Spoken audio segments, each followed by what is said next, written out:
I showed up unexpectedly at the special party and saw my wife fleeing out the back with her boss, and in that instant, the world seemed to spin upside down. The room, previously lit by smiles, applause, and soft music, dissolved into silence in my head. My heart didn't race, it stopped. I didn't scream, I didn't chase, I didn't ask for explanations. There was something in that look in her eyes, a dirty fear and a restless rush, that said more than any words. And I, frozen in the middle of that crowd applauding a speech that no longer mattered, understood everything.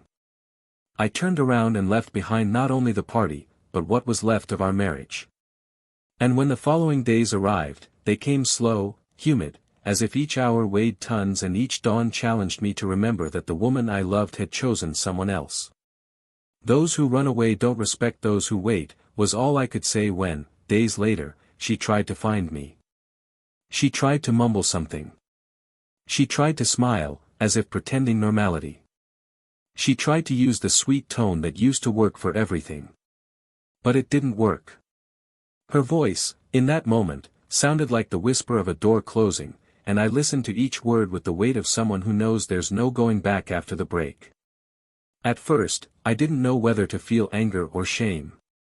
Betrayal is a kind of pain that doesn't bleed, but bleeds from within. It doesn't mark the body, but shatters the soul, taking away hunger, sleep, the taste for simple things. The songs that were once ours became noise. The bed became a battlefield. Her perfume lingered on the pillow for weeks, torturing me in silence. But what hurt most was the silence. Not hers. Mine. Because, inside me, there was a version of me screaming questions I would never have the courage to ask. When did it end? What did I fail to do? What does he have that I don't? How did she have the courage? She left of her own free will. No one pushed her. And more than the pain of betrayal, it was the realization that she chose to hurt, to lie, to hide, to leave through the back door with someone else while I smiled proudly in the salon. That wasn't impulse. It was calculation. And knowing this made every memory of the last few months feel like a trap, the cold kisses, the hurried hugs, the excuses to leave early, the text messages with the screen facing down. It all made sense now. Betrayal never begins with the act itself. It begins long before, with carelessness, with contempt, with the separation no one sees coming. The affair with her boss didn't last long. Very short. It took the forbidden moment to become undisclosed for it to lose its appeal. He didn't want commitment. She discovered this too late. I heard it from third parties, of course, because she didn't have the courage to tell me. And yet, even knowing she'd been discarded like someone discarding an inconvenient secret, she still tried to get back together. She tried using pretty words, old memories, even an old love letter in shaky handwriting, swearing she missed me, that she'd made a mistake, that she'd let herself go, that it was all a mistake. But words can't wash away the dried blood on the wall. Regret doesn't erase the path taken. One day, she looked me in the eyes and said, "I still love you." And I didn't cry. I didn't even smile. I just took a deep breath and said with a calmness that startled me, "I loved you too." But today, I only have gratitude. She stood there, waiting for me to say more. To open a door, a crack, any space where she could slip back into my life. But I had already moved on. I was no longer hers. And the cruelest thing of all is that, there, in that moment when she finally understood she had lost me, I felt a kind of peace. Not of revenge. But of justice. Because while she played at figuring out whether or not she felt something for me, while she became entangled in the fantasies of someone who only wanted the game and not the prize, I was rebuilding what was left of me. I remember the day I smiled for the first time without guilt. It was while having breakfast with someone who didn't ask what I could offer, but who offered me a seat next to them without charging me anything. It was a light, unpretentious laugh. A simple touch of the hand. And there, in that banal gesture, I realized that peace exists, and it lives in small gestures that need no secret. Over time, the heart stops asking, why, and begins to accept, what now? I discovered that forgiveness isn't for the other person, it's for us. I forgave. Not to get back together, but to breathe. To sleep peacefully. To leave the past exactly where it belonged, behind. But she couldn't. With each brief reunion, with each subtle attempt at closeness, her gaze screamed everything her mouth could no longer say. It screamed despair, guilt, regret, longing. She had the face of someone who understood, too late, that true love can't be exchanged for adrenaline. That the embrace of someone who waits for you is worth more than the touch of someone who secretly desires you. That a life together can't be destroyed by a moment of vanity. Today, she lives with the absence of what she had. And I, with the presence of what I built. I didn't need to shout my pain to the world. I didn't need to seek revenge. Life takes care of that. Because the true punishment isn't losing the love of another. It's losing yourself within yourself, in the echo of the wrong choice. It's hearing, I loved you too, at a time when it no longer matters. But what she never knew, what she never imagined, is that before that party, before that backdoor escape, before everything fell apart, there was something I discovered, something that could have changed everything. And maybe, just maybe, she never cheated first. But that part of the story, that part, nobody saw coming. Welcome to the channel. Here, no form of betrayal is romanticized or condoned.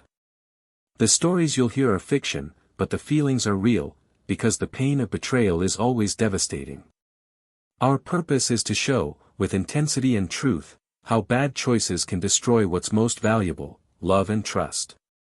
Brace yourself, what you're about to hear is a shocking story. They met on a random Sunday, in a nondescript coffee shop, the kind no one photographs but which welcomes memories without asking permission. He ordered a double espresso, she a chamomile tea. He stared thoughtfully at the rain through the window, she complained on the phone about a missed deadline at work.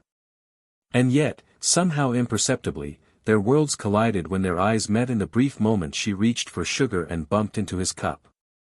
The coffee spilled a little on the table, the apology was hurried, but the smile that followed was slow, almost shy. It wasn't love at first sight, but there was something. A silent connection, a wordless connection. Something neither of them could name, but which drew them to each other inevitably. His name was Daniel. He was a creative, serene publicist with a sense of humor that flashed at just the right moments and a look that held more silence than he allowed.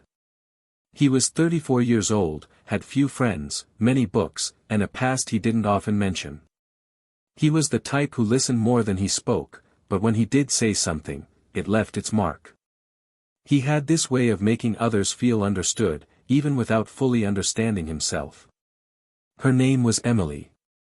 A marketing executive, always in a hurry, always with commitments, but with a sensitive heart hidden behind spreadsheets and quarterly goals.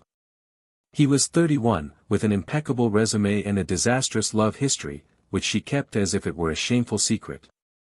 She didn't know if she wanted to get married, but she knew she wanted to be chosen, completely, by someone who wouldn't run away halfway through. Over the next few weeks, they began seeing each other frequently. First, brief encounters, then long conversations, impromptu dinners, coffee dates that stretched into the evening. Gradually, the silences grew comfortable, the touches became intimate, and the looks began to say more than any declaration. The relationship evolved naturally, almost organically, without rushing, without empty promises. There was something mature in the way they gave themselves to each other, without the desperate urgency of young love, but with the intensity of someone who knows they've found someone special. The first, I love you, came on an ordinary night, after a bad day. Emily arrived at his apartment exhausted, frustrated with a failed campaign, and collapsed on the couch. He didn't try to fix anything. He just listened to her, made tea, covered her feet with a blanket, and stayed by her side until the silence was enough. When she looked up and saw him there, available, unhurried, non-judgmental, simply present, she said softly, as if discovering a certainty, I love you. He didn't respond immediately. He got up, went to the bookshelf, picked up a book of poetry, opened it to a marked page, and read a passage about love that arrives after the storm. Then he looked at her and replied, "Me too." They shared 2 years of life together. 2 years of learning, adjustments, forgiveness, and joy. They bought a sofa together, chose the wall colors together, adopted a dog named Luna who slept squeezed between them in bed. They had fights, of course, some intense, some silly, but they always came back to the same thing, the desire to keep trying. He, with his almost irritating calm, often remained silent to avoid worsening the conflicts. She, with her restless spirit, wanted to solve everything immediately, as if love needed to be repaired immediately. They learned, little by little, to compromise. To wait. To respect each other's time. To transform failures into bridges, not walls. Their families knew each other. Friends already treated them as a solid couple. Saturday dinners became a tradition, as did Sunday walks in the park, where Luna ran wild and they talked about the future as if planning a path with ease. They talked about marriage occasionally, but without pressure. They both shared fears, old wounds, and respected each other's time. It wasn't a fairy tale. There was fatigue, routine, doubts. But there was also admiration, companionship, and an intimacy that only grows day by day, when one knows the tone of the other's breathing in the middle of the night. Emily began to grow professionally. The company began to notice her talent, and she began to be called to important meetings, travel more, and be more present behind the scenes in strategic planning. Daniel supported her, of course. He was proud of how brilliant she was, how she stood out. But he also felt, occasionally, a subtle unease. Not jealousy. But fear. Fear of being left behind. Not because she was bad or selfish. But because, sometimes, success changes priorities. And he knew Emily was ambitious. He admired that about her. But he feared that, in the process, she would forget that love also requires time, care, and presence. In the last few months, some things have changed. Emily started arriving later. Her messages became more direct. Her kisses, more hurried. She said it was just fatigue, overwork, responsibility. Daniel believed her. He wanted to believe her. He trusted her. He'd never been insecure, but something inside him began to grow restless. A small emptiness, a silent doubt, one he didn't dare voice. Maybe it was just paranoia. Maybe it was just the weight of routine. After all, every relationship goes through phases. And he didn't want to be that kind of man who demands attention as proof of love. So he waited. And waited. And remained silent. Emily, for her part, was under pressure. Her new position at the company demanded more than she was used to. She needed to prove she deserved to be there. That she was more than just a promising employee, that she was a leader. And it consumed her. Meetings had no set end time. The messages wouldn't stop, even during dinner. She felt guilty for not being more present. But she also felt irritated when Daniel tried to talk about it. To her, it was just a phase. And deep down, she hoped he would understand, that he would be patient. That he would be there when things stabilized. But love, even the most solid, has its limits. And silence begins to create cracks when it builds up. Daniel tried to hold on, but the absences began to weigh him down. He no longer remembered the last time they'd laughed together. He no longer remembered the last touch that wasn't hurried. He missed her. Not just physically. But emotionally. He missed the woman who'd talk late into the night on the porch, who'd hug him in the middle of the hallway for no reason, who cried at silly movies and slept in colorful socks. She was still there, but at the same time, she was gone. There was one particular night. A dinner he'd prepared, with candles, wine, and a playlist featuring their old songs. Emily arrived over an hour late, her eyes tired and her mind elsewhere. She tried to smile, complimented his efforts, but didn't touch the food. She said she had an urgent matter to attend to and locked herself in the room with her laptop. Daniel blew out the candles alone, put away the wine, and went to sleep without saying a word. Not out of pride, but out of exhaustion. Because loving someone who's always distant, even when close, is a cruel loneliness. And there, in that spacious bed, the silence between them became almost deafening. Still, there was hope.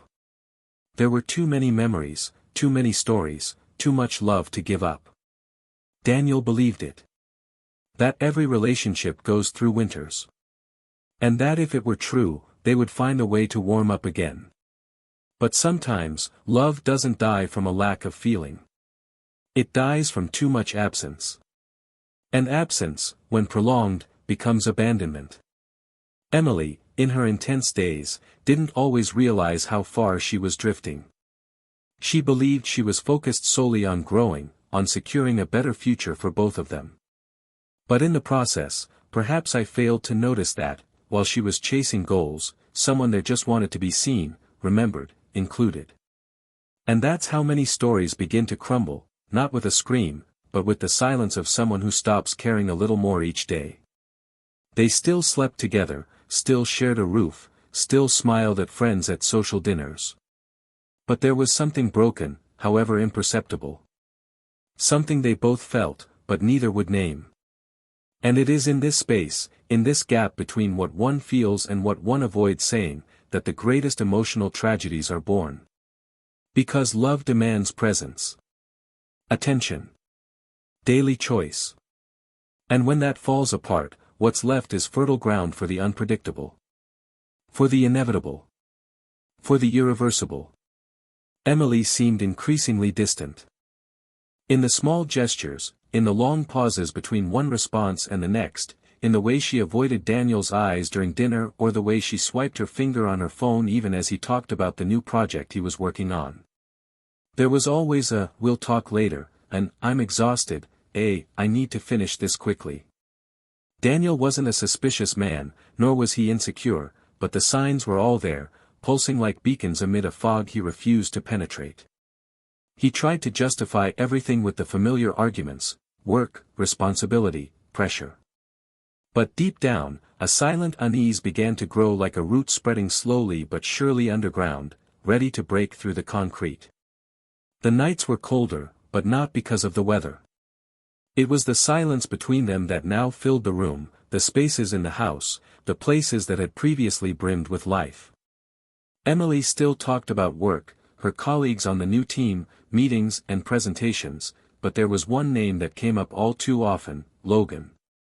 He was the new director of the department, recently hired, with a reputation that predated his arrival and a charisma she couldn't hide when discussing. Daniel heard the name so often that he began to believe he knew the man. At first, he even found it amusing how she seemed to want to impress him. But over time, he noticed her tone when talking about Logan changing. It wasn't just professional admiration. It was enthusiasm. It was brilliance. And it hurt. One Saturday, Emily mentioned a team get-together at the end of the month. It was informal, a celebration of the close of a successful quarter. She said he might want to come along, but with a tone that seemed more like a courtesy than a sincere invitation. Daniel sensed this, but chose to ignore it. He accepted the invitation naturally, but knew deep down that she expected him to decline. And this became even clearer in the following weeks, when she began to treat the party with disregard, almost as if it were something unimportant. She didn't mention details, avoided comments, and avoided the subject. Daniel didn't insist, but observed. He learned to read between the lines. And in them, the story unfolding was too cruel to be spoken aloud. In the days leading up to the event, Emily seemed more anxious than usual. She took extra care of her hair, bought a new dress, got her nails done on a Wednesday night, and spent the rest of the week with her phone even more glued to her hand. When Daniel asked if she wanted him to pick her up at the end of the party, she said she didn't need to, that she might stay later, that she was getting a ride with a colleague. But he didn't mention any names.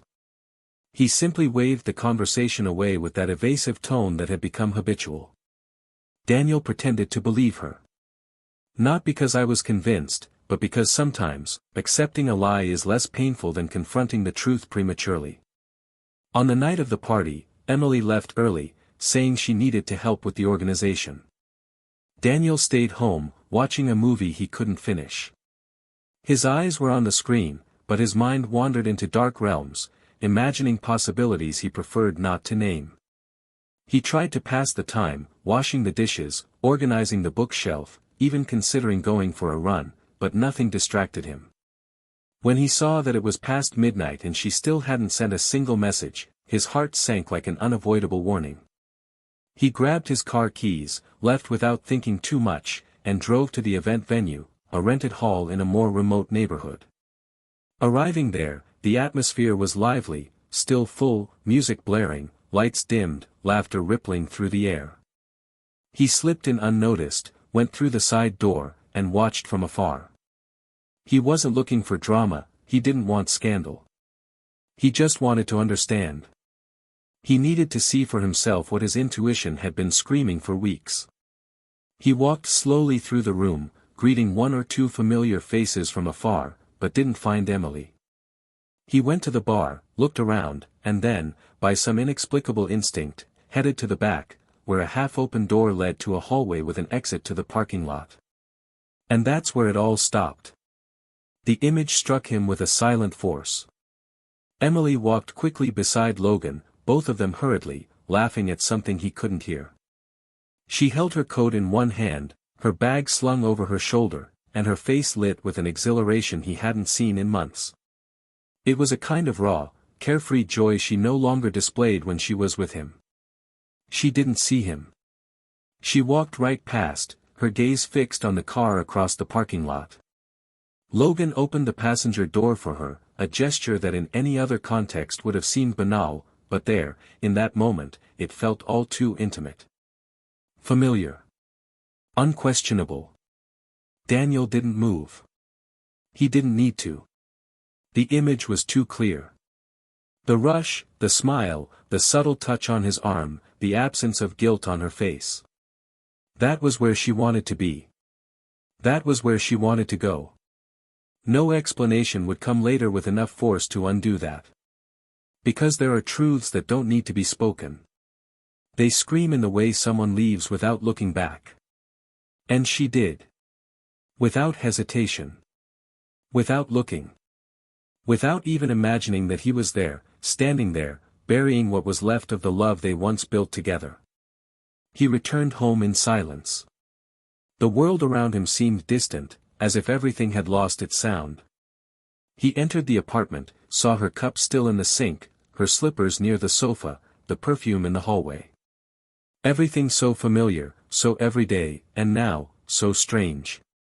He sat on the edge of the bed, stared at the dark ceiling, and tried to remember the exact moment when everything began to fall apart. There wasn't one. The end is always made of small, daily deaths, of gestures left unsaid, of words left unsaid. And now, everything made sense. The distance, the exhaustion, the excuses. Everything was there, sewn together in silence, waiting for the moment to be discovered. When she returned home, it was already past 3. She took off her shoes at the door and walked slowly down the hall, perhaps thinking he was asleep. But he was awake, sitting on the couch, remote in hand, his eyes fixed on the switched-off television. She froze when she saw him.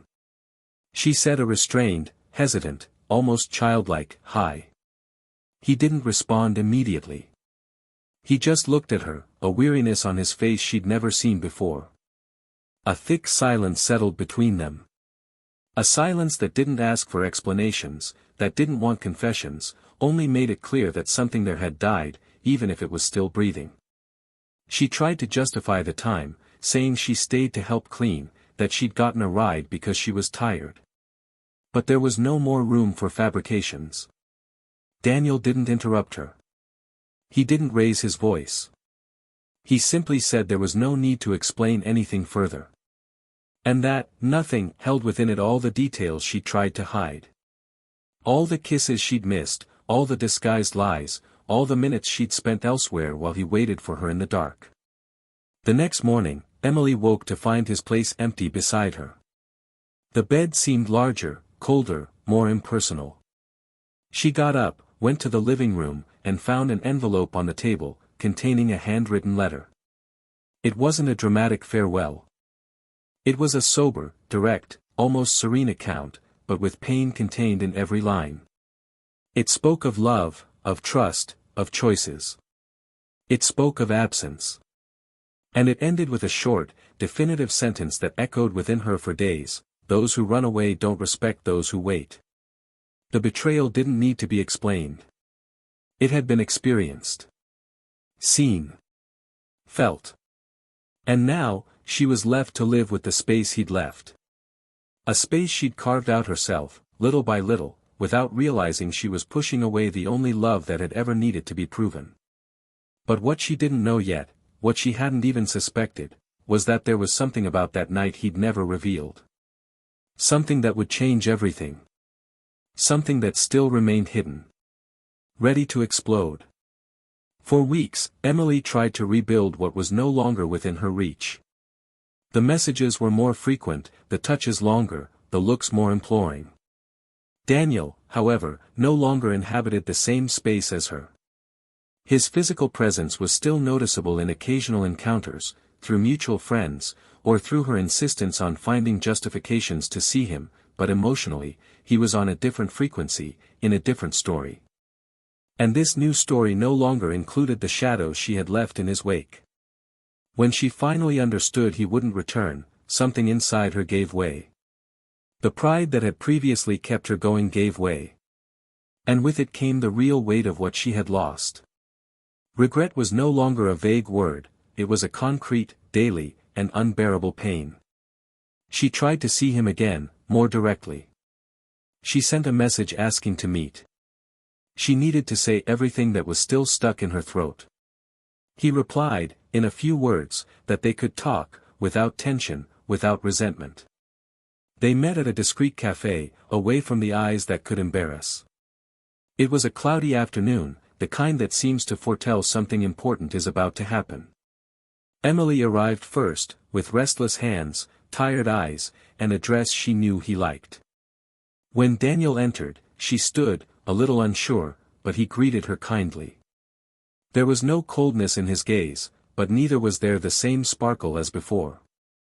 They sat across from each other, and for a few seconds, all was silent. Emily began by apologizing, not out of obligation, but because she finally felt the true weight of what she had done. She said she knew how much she had hurt him, that she now understood the consequences of everything, that what she had lost was much more than a relationship, he was the only person who truly saw her. Daniel listened without interrupting, his eyes fixed on hers. When she finished, he took a deep breath and said he held no grudges, that he had learned to forgive, not for her sake, but for himself. Emily was moved. She asked if there was any chance, even a slight one, of starting over. Daniel lowered his eyes, as if searching for the exact words within a feeling that no longer exists. He said she would always be part of his story, that it wasn't possible to erase everything they'd experienced, but that now there was someone else. Emily fell silent. The air seemed to thicken. She looked outside, disguising her shock, and then looked back at him, asking who it was. Daniel hesitated for a second, and then smiled, not ironically, but serenely. He said it was someone who arrived slowly, demanding nothing, simply offering peace. And then, for the first time in the entire conversation, Emily's eyes filled with tears. She asked how it had happened, so quickly, so naturally. And it was at that moment that Daniel, still serene, revealed what he had kept silent until then. He said he needed to tell her something she didn't know. Something that might make her understand definitively that the past couldn't be reconstructed. Emily tensed, waited, confused. Daniel looked into her eyes and began to tell her about the day of the party, the day he saw her leaving through the back door. She froze. She already knew he knew. But what she didn't know was that he hadn't come there by chance. He had something in his hands that day. Something he'd kept for weeks, maybe months, waiting for the right moment. And that day, he'd decided to give it to her. It was a ring. Emily froze. Daniel told her he planned to propose that night. That he'd spoken to her parents, that he'd confided in his best friend, that he'd prepared a simple but sincere speech. He wanted it to be special, discreet, like everything they'd built together. That even with the growing distance, he still believed they could start over, that it was just a phase. The ring was in his pocket when he saw her laughing next to another man, running away like a lovesick teenager. And in that instant, he knew that gift would never happen. Emily held her breath, her eyes wide, her face in utter shock. Daniel said he hadn't told her before because, deep down, he believed she didn't deserve to carry that burden. But now, seeing that she was searching for answers, that she wanted to understand the pain he'd never been able to express with words, he felt it was only fair to share this last part of the story. Emily began to cry, unable to control herself. She tried to speak, but her voice faltered. She said she'd never imagined. That if she'd known, maybe. And then she stopped. Because there was no more room for maybes. Everything had already happened. The wound was made. And now, what hurt wasn't just the guilt of the betrayal, but the knowledge of what she'd destroyed. Daniel remained silent, letting her grieve. Emily then asked if he still had the ring. He said yes, but that it was no longer with him. He said that a few weeks later, he left the ring in a place she would never find, under a tree in the park where they used to walk on Sundays. He buried it there, like someone burying an unfulfilled promise. Emily brought her hand to her mouth, trying to hold back a sob. There was nothing more to say. She only felt the emptiness of what she had lost. He stood, placed the payment on the table, and before leaving, said tenderly, "I forgive you. But I wouldn't come back even if time came back to me." And he left. Without looking back. Without hesitation. Emily stood there, teary-eyed, reliving every detail of the past few months, trying to find a moment she could have done differently. But there was no going back. The pain that now resided within her was that of someone who understands that betrayal doesn't just destroy a heart, it destroys futures, plans, and what could have been eternal. And she would have to learn to live with that. She never knew if he'd actually buried the ring or said it to help her move on. But on several nights, he returned to that park, sat silently near the tree, as if searching for a piece of himself. He found nothing. Nothing remained. Only the echo of a wasted love, and the certainty that sometimes the worst punishment is realizing, too late, that you betray not just one person, you betray an entire story. And that story could never be written again. Emily didn't return home that night. After Daniel left the cafe, she remained there for hours, immersed in a silence that not even the surrounding noise could penetrate. His words swirled in her mind like thin blades, sharp, cold, cutting.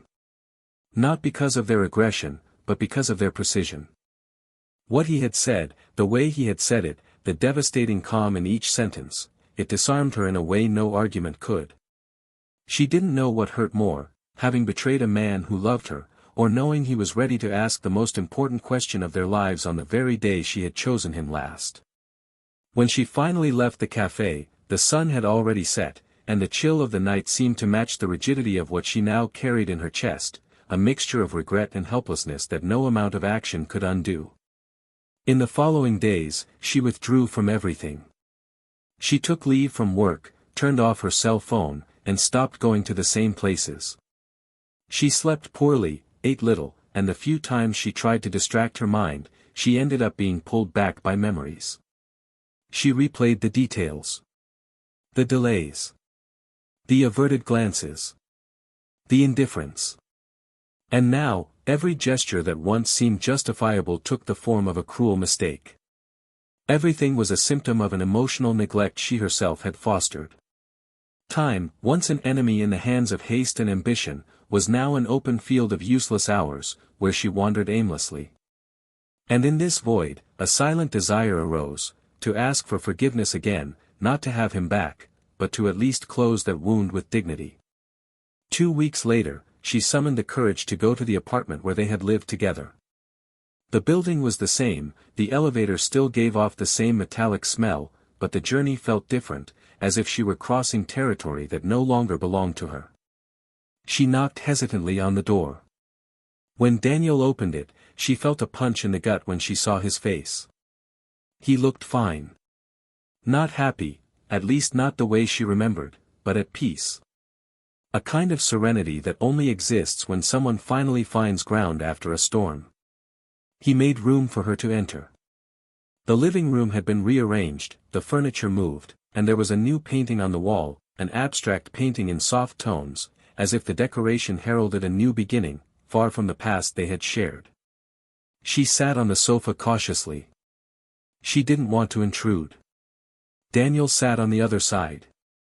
And for a moment, they simply observed each other, as if recognizing old features in new faces. Emily began by saying she wasn't there to beg, nor to reverse anything. She simply wanted to say things she hadn't been able to say before, when there was still a chance.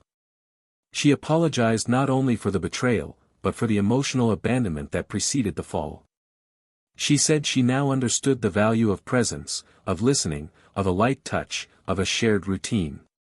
And that if it hurt so much today, it was because she'd lost what can only be found once. Daniel listened in silence, his eyes fixed on her, but with an unreadable expression. When she finished, he stood and walked to a small box on the bookshelf. He took out a letter folded in four. He said he'd written it days after seeing her with Logan, but he'd never had the courage to deliver it. He thought it wouldn't make a difference. But now, seeing her there, so defenseless, so exposed, perhaps it was time. He held out the letter. Emily took it with trembling hands, opened it slowly, and began to read. It wasn't an angry letter. It was a calm, metaphorical outburst, in which Daniel described love as a bridge built by two, a bridge she'd decided to cross alone, without warning, leaving him standing in the middle, weighed down by a future that would never arrive. She wept silently, and when she finished reading, she looked at him with red eyes and said she deserved it. But then Daniel approached her and said something she hadn't expected. He told her he'd met someone. A woman who appeared without warning, during a random walk, and who gradually filled the spaces she'd left empty. He said it was still early days, that he didn't know what was to come, but that there was a silent truth in her, a respect for time, a gentleness in her gaze that he hadn't known existed. Emily took a deep breath. She swallowed the pain without arguing. She simply asked if this new woman knew everything. Daniel nodded. He said he hadn't hidden anything. And that, contrary to what she might have imagined, there was no judgment. Only listening. Only understanding. Emily stood, walked to the door, and before leaving, said she hoped he was happy. Not out of politeness. But because deep down, she knew he deserved it more than anyone. When the door closed behind her, a thick silence filled the hallway. She walked slowly down the stairs, out onto the street, and walked aimlessly. She passed a shop window and saw her reflection, a disheveled, haggard woman, but curiously, more human than ever. Perhaps this was part of the rebuilding process. Of mourning. Of learning. In the months that followed, she distanced herself from everything that reminded her of him. She moved apartments, returned to work with a new rhythm, more conscious, less ambitious. She stopped seeking acceptance in external applause and began to observe herself more closely. She went to therapy. She read books. She wrote letters she never sent. And, little by little, she began to understand that some stories cannot be returned because they shouldn't be. That some losses are necessary to teach the value of permanence. And that love isn't about who says they love, it's about who stays when life gets tough. Daniel, for his part, built a new chapter. Unhurriedly. Unpressured.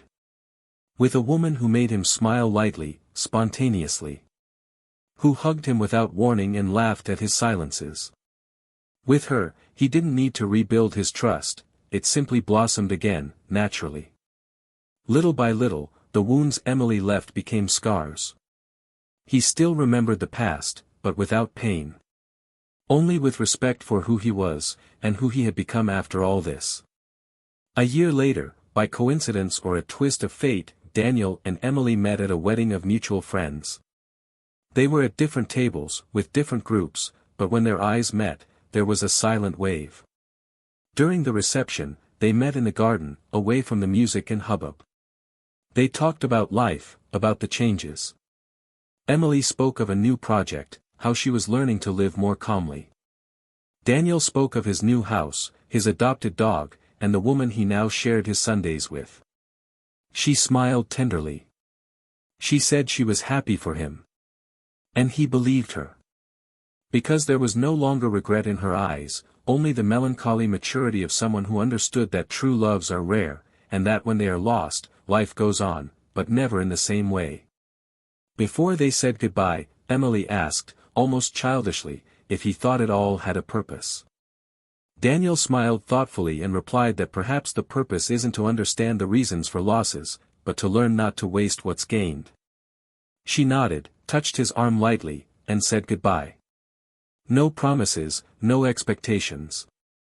Just a clean, dignified goodbye, like someone finally accepting that love, when lost, leaves a space that will never be filled in the same way, but that can teach, in a profound way, not to repeat the same mistakes. And there, in that garden illuminated by strung lights and laughter in the background, two worlds that were once one bid farewell with gratitude. Not with joy. Not with sadness. But with the mature awareness that loving is also knowing how to let go. And that some people, no matter how much they were everything at one time, are not destined to be part of the end. But rather of the change. Of the transformation. Of the hardest and, perhaps, most necessary lesson. That night of their reunion, after their eyes met across separate tables and the garden served as a refuge for a heartbreak-free farewell, something invisible and definitive settled between them. It wasn't the kind of closure one writes aloud, but a silent, mature conclusion, built over time, through absence, and through the transformation each had undergone along opposite paths. Daniel left the wedding with a certain relief, like someone closing a door not out of anger, but because there's nothing left to seek on the other side.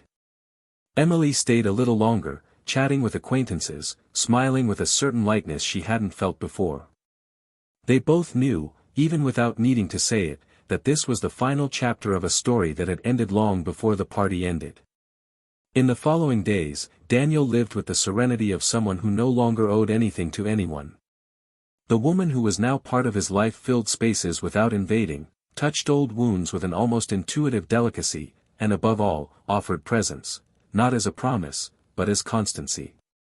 She didn't compete with ghosts, didn't demand comparison, simply made herself present, in her gaze, in her gestures, in the silence shared on Sunday mornings. What grew between them was different from what Daniel had with Emily, and perhaps for that very reason it was so precious. It was simpler, less impulsive, but more solid. He no longer needed to wonder if he was enough. He no longer needed to guess what the other felt. There, everything was clear, even if often unspoken. Emily, on the other hand, plunged into a deeper introspection than she ever imagined she was capable of.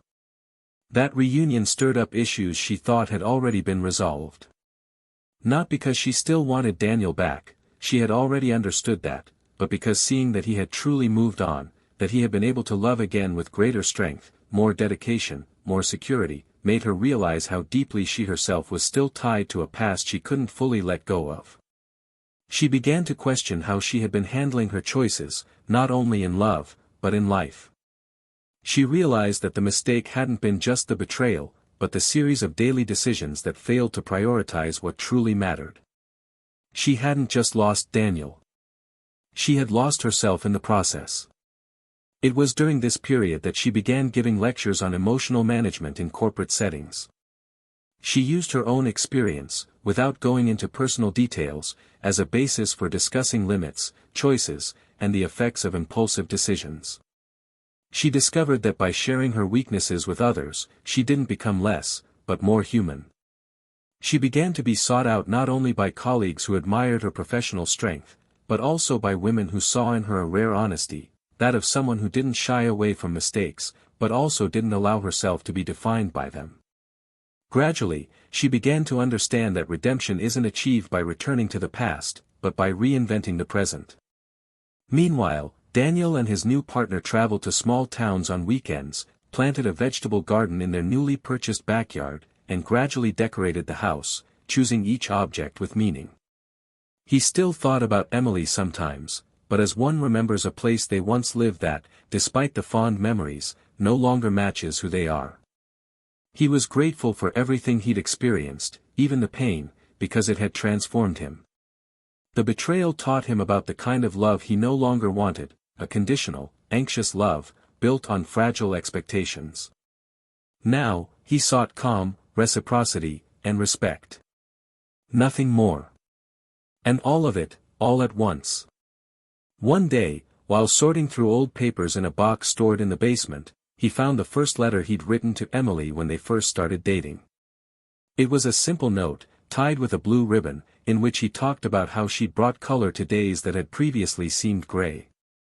He reread the paper with a melancholy smile, and instead of putting it away again, he decided to burn it in the fireplace. Not out of anger, but as a symbol that those days were no longer part of his present. And that same night, he decided to make a special dinner for his partner. He prepared her favorite recipe, played the music they'd listened to together, and at the end of the meal, he announced he was ready to take a new step. Meanwhile, Emily was invited to give a talk at a university, at an event discussing personal ethics and professional choices. She accepted enthusiastically, but what took her by surprise was the suggested topic, the silent consequences of ill-informed decisions. Upon hearing the title, her chest tightened. Not because it still hurt, but because she understood that the story she'd lived had become a tool. It was possible to use pain as fuel for truth. And on that stage, in front of hundreds of young people, she told her story, no names, no intimate details, but with such honesty that, at the end, she received a standing ovation. Someone asked her, during the Q&A, what she'd learned most from all of that. She thought for a few seconds and replied that sometimes losing the right person is the price you pay for not knowing the value of what you have at the right time. There was silence after that. A deep, respectful silence, full of understanding. As she was leaving, a student approached her and said she'd ended a toxic relationship that morning, and that listening to that talk was like closing the door with the certainty of having done the right thing. Emily thanked her, touched. Life was moving on, in unexpected ways.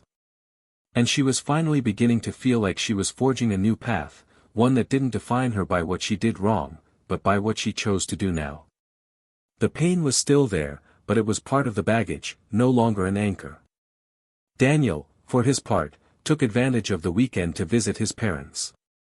He sat in the backyard of the house where he grew up, had coffee with his father in silence, and then walked around the neighborhood with his mother.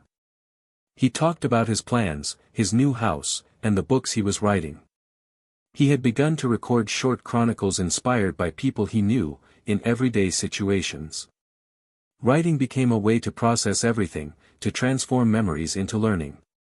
One of the texts that resonated most with him was called, "Those Who Flee, Do Not Respect Those Who Wait."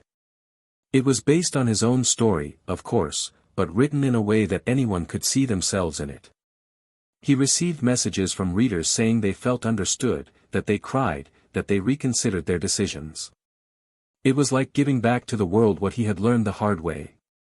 Despite this, a shadow lingered. A feeling that something was missing to truly end that cycle. Not a conversation, not a reconciliation. But an answer to a question he'd never asked: why did she cheat? Not out of curiosity or a need to justify it, but because understanding the reason might be the final key to burying, once and for all, what still lingered as a memory. And, ironically, that answer would come unexpectedly. Months later, Emily decided to write to him. Not a message, not an email, but a handwritten letter. She said she was fine, that she didn't want to bother him, but that she felt the need to tell him something she'd been keeping to herself since the beginning. That she'd chosen that wrong path not for lack of love, but for fear. Fear of not measuring up to what he saw in her. Fear of being discovered in her imperfection, in her exhaustion, in her insecurity. He said Logan was never love. He was an escape. A mirror where she saw only what she wanted to see of herself. And that after all, she understood that the biggest mistake wasn't choosing the other man, but not having the courage to tell him she was feeling lost. And that's why she ran away. Daniel read the letter in silence, sitting on the porch. He felt a strange peace. Not joy, not pain. But a calm understanding, without anger. That was what was missing. The truth, at last, had been told. The final piece of the puzzle had fallen into place, and with it, the past finally stopped weighing like a debt. He put the letter away in a drawer, and that night, he slept with a sleep he hadn't known in a long time. Emily, when she sent that letter, didn't expect a reply. And she never received one. But in that gesture, she found her own freedom. And so, from opposite sides of the same memory, they both finally freed themselves. Because sometimes, to close a story, you don't have to erase it, you have to embrace it. And that, now, they both had done. Daniel watched the fine raindrops slide down the window of the bookstore where he usually spent his late afternoons when he needed to quiet his thoughts. That afternoon was no different, and perhaps that's why I'd chosen that same spot. An old habit that persisted, even in times of change. The smell of paper and coffee always had the power to calm him. Emily's letter, received days earlier, was still folded in his coat pocket, not because he needed to reread it, but because something in that belated truth still haunted him like an unresolved vestige. It was as if the past, no matter how much he now understood it, still resisted being completely erased. It wasn't pain, it wasn't sorrow, it was simply the echo of a story that had passed, and that, even overcome, left subtle marks on everything he still was. The woman who was now part of her life, Lara, began to notice a different stillness in Daniel. It wasn't detachment, but introspection. He was there, present, attentive, loving, but there were moments when she noticed his gaze wandering off into the distance, as if searching for something he couldn't name. One night, while they were having dinner at home, she leaned across the table and said in a low but firm voice that she knew the past still whispered within him. Daniel, surprised by the precision with which she named what he himself barely understood, took a while to respond. Then, he released the silence he'd been carrying for the past few days. He told her about the letter, about the way Emily described the fear, the insecurity, and the fragility he'd never had the courage to expose. He told her everything calmly, without dramatization, but with honesty. Lara listened without interrupting. When he finished, she said she didn't mind the ghosts that still visited him, as long as he didn't let them live among them. Lara's gesture, her maturity in dealing with it, made Daniel see more clearly what he had built. This wasn't just a new relationship. It was a new way of loving. Not based on unbridled passion, nor on expectations or idealizations, but on dialogue, patience, and truth. That night, after everything was said, they lay in a silent embrace, and for the first time in many years, Daniel felt there was no longer any noise between what he felt and what he experienced. Meanwhile, Emily was beginning to take firmer steps on her journey of personal reconstruction. The invitation to publish a book came unexpectedly, after one of her most impactful talks. An editor who was present approached her at the end and asked if she had ever considered putting that experience into writing. The idea frightened her at first. Exposing herself like that, putting into words the flaws that had haunted her for so long, required courage. But after a few nights of reflection and discarded drafts, she decided to write. It wouldn't be an autobiography, but a candid narrative about choices, fears, and new beginnings. The title came naturally, Incomplete. Not because she still felt that way, but because everyone, to some degree, does. And acknowledging that, instead of feigning completeness, is the first step to change. During the writing process, Emily revisited places, memories, and emotions she thought she had overcome. She cried alone in front of her computer more times than she imagined.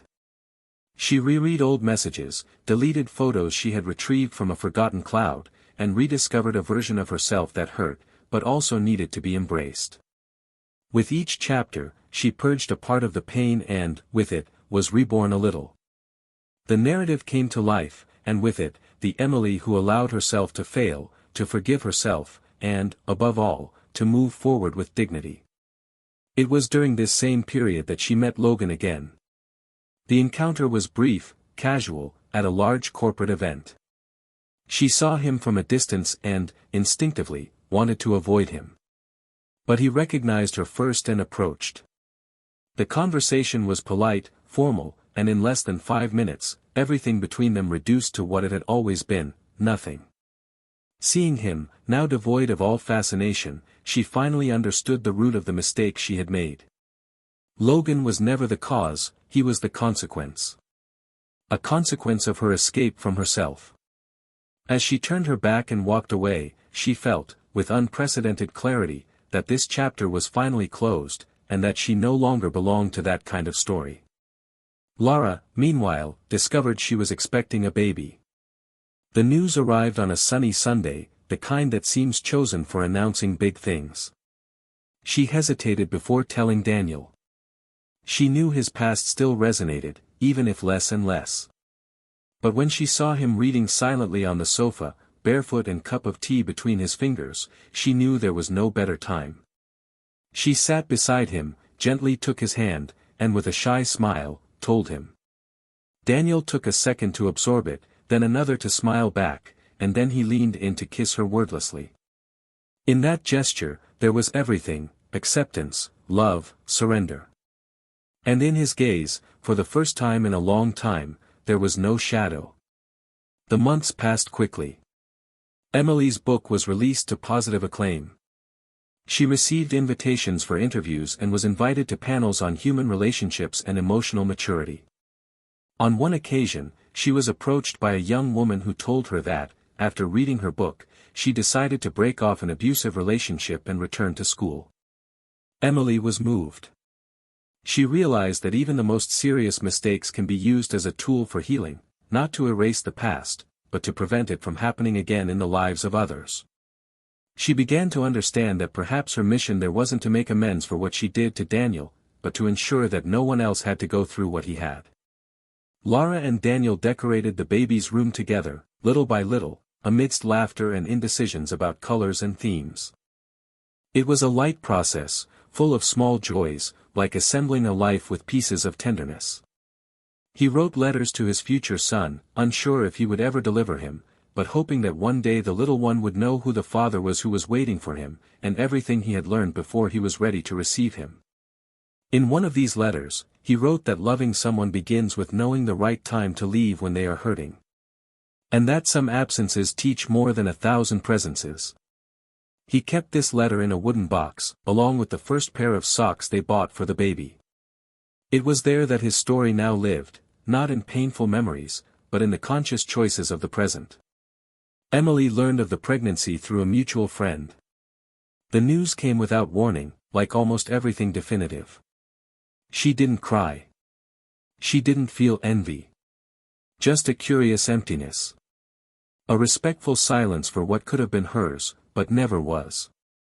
She spent the afternoon wandering aimlessly through the city, until she reached a park where she used to run with Daniel and Luna. She sat on her usual bench, watching children play with their parents, and there she understood that their story was never about betrayal, forgiveness, or goodbye. It was about choices. And that true love, the kind that lasts, is made of simple, constant, committed choices, even when the passion fades. She didn't have that with him. Because at the decisive moment, she chose otherwise. And now, it was too late to undo it. The sun was beginning to set when she pulled a small envelope from her pocket. Inside was a copy of the letter she had sent months earlier. She reread it. She smiled bitterly. And then, without hesitation, she tore it up. Not in denial of what she felt, but in acceptance of what she had experienced. There was nothing more to be said, nothing to be fixed. Some letters exist only to be written, not to be answered. She got up from the bench, adjusted her scarf around her neck, and walked into the late afternoon, feeling lighter than she had in a long time. Daniel, at that very moment, sat at the piano in the living room while Lara read on the sofa. He played a simple, improvised melody with calm notes. It was as if he were translating the peace he now felt into music. At one point, she stood up, came closer, rested her head on his shoulder, and whispered that it was the most beautiful sound he had ever made. He smiled, never stopping playing.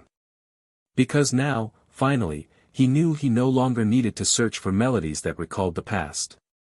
Life, at last, was in tune with the present. And love, this time, no longer needed to protect itself from fear.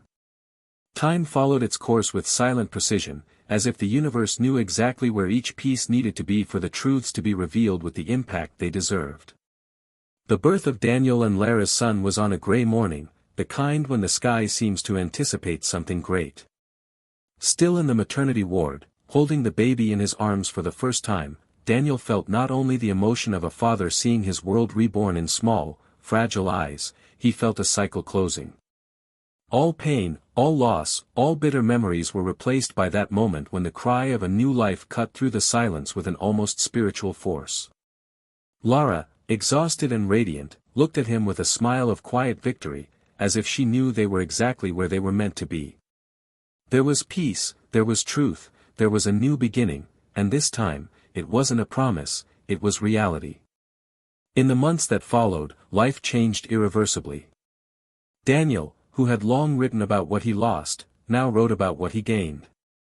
He published his first book, a collection of chronicles about choices, about new beginnings, about loves that hurt and those that heal. The book had a greater impact than he expected. It was as if people were ready to hear unvarnished truths, told by someone who didn't want to teach anything, but simply share what he had learned through living. In one of his interviews, when asked what had changed most in him after the betrayal he suffered years before, he replied that it was the ability to truly forgive, not as a concession to the other, but as a liberation from himself. He said that forgiveness, to be complete, doesn't ask for return, nor rapprochement, it only demands truth. And his truth now had a name, a house full of laughter, and a pair of small eyes that called him father. Emily followed the book's success from afar.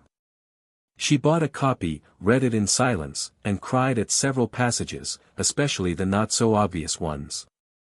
Not because of the texts themselves, but because of the maturity with which Daniel described feelings she herself could barely name when she was experiencing them with him.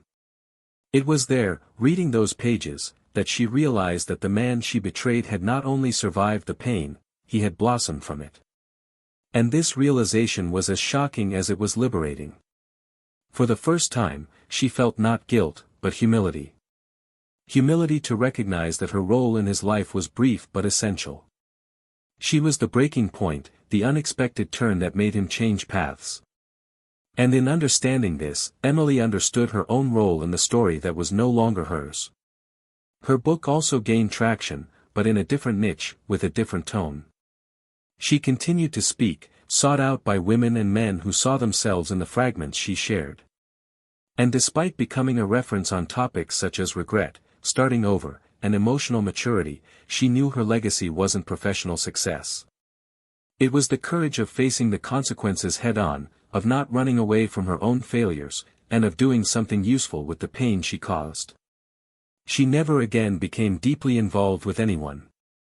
Not as punishment, but because love, for her, took on such a sacred meaning that she preferred to wait for something that truly touched her, rather than settle for any convenient approach. She learned to value silence, presence, and a slow touch.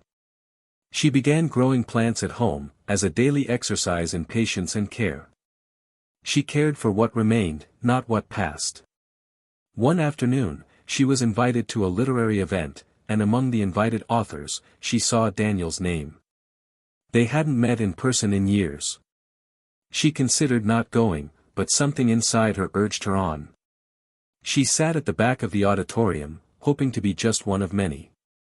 He appeared on stage with his son in his arms, a spontaneous moment that drew smiles from the audience.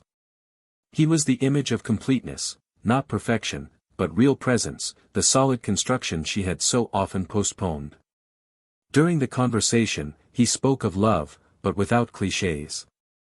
He spoke of fidelity as a daily choice, of respect as the language of affection, and of silences that also speak volumes. Emily heard every word as if they were heartbeats. There was no pain. There was no longing. There was only admiration and a rare kind of acceptance that only arises when time and awareness work together. At the end of the event, she decided not to approach. There was no need. They had already said everything that mattered. Her presence there, invisible, was enough to seal what had already been resolved. She left the place with a discreet smile, taking a deep breath, and understood that sometimes the most powerful forgiveness is the one we give ourselves when we finally stop hoping for an outcome that will save us. Sometimes, the outcome is the path, and she finally walked with firm feet, not wanting to turn back.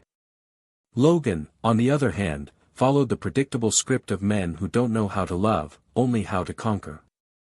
He jumped from one relationship to the next, always seeking novelty, excitement, and shying away from any commitment that required commitment. Time took its toll silently.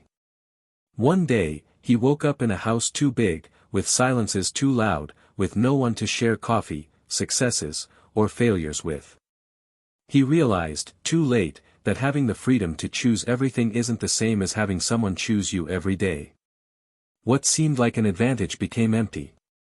No one remembered him fondly, only with fragmented stories of a man who always arrived early and left without explaining why he didn't stay. After the birth of her son, Lara discovered a strength she hadn't known existed. Being a mother connected her with an ancient, visceral instinct that redefined even the traumas she carried from childhood. She raised her son alongside Daniel with gentleness and firmness. She didn't demand grandiose promises or public declarations. It was in the way she held his hand at night, or how she laughed at his distractions, that love showed itself. It was there, built on new but real foundations. And with each passing day, it became clearer that the two of them weren't what was left after a shipwreck. They were the conscious construction of a new harbor, one where love was no longer sinkable. And so, each of those involved followed their own paths, marked by losses, choices, and the inevitable passing of time. No wounds were left open. No debts remained. But everyone learned lessons, some harsh, others transformative. Daniel understood that love isn't about insisting on someone who isn't ready, but being ready when someone who deserves it appears. Emily learned that her rush to escape herself made her lose what she needed most, time to mature alongside the one who truly loved her. Lara experienced the confirmation that it's possible to love someone who's been broken, as long as they're willing to rebuild. And the world, as always, kept turning. But within them, a new axis had formed. Now, if you've made it this far, I want to hear from you. What did you think of this story? Comment below with your opinion, we want to hear from you. And of course, if you're not already subscribed to the channel, subscribe now, turn on notifications, and don't miss the next stories. This story shows us, with both rawness and beauty, how betrayal can not only destroy a relationship but also erase dreams, derail destinies, and leave scars that no amount of time can completely erase. True love requires presence, conscious choices, respect in the details, and truth in silence. And when someone chooses to betray, they're saying much more about themselves than about the other person. They're saying they didn't understand the value of what they have. Remember, this channel never condones any kind of cheating. Here, we show, through moving and real stories, that cheating isn't just about making a mistake, it's about losing. And there are losses that can't be recovered, only understood. Until the next story.